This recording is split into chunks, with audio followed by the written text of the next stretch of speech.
The Gettysburg Address, November 19th, 1863. 7 years ago, our fathers brought forth, on this continent, a new nation, conceived in liberty and dedicated to the proposition that all men are created equal. Now we are engaged in a great civil war, testing whether that nation, or any nation, so conceived and so dedicated, can long endure. We are met on a great battlefield of that war. We have come to dedicate a portion of that field as a final resting place for those who here gave their lives that that nation might live. It is altogether fitting and proper that we should do this.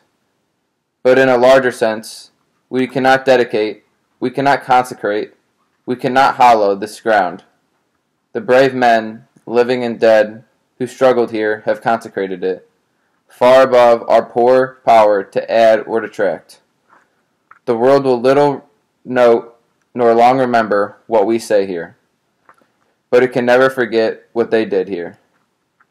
It is for us, the living, rather, to be dedicated here to the unfinished work which they who have fought here have thus far so notably advanced.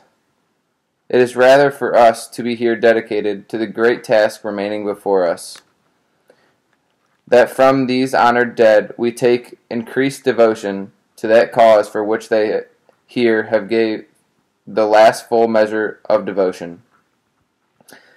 That we here highly resolve that these dead shall not have died in vain.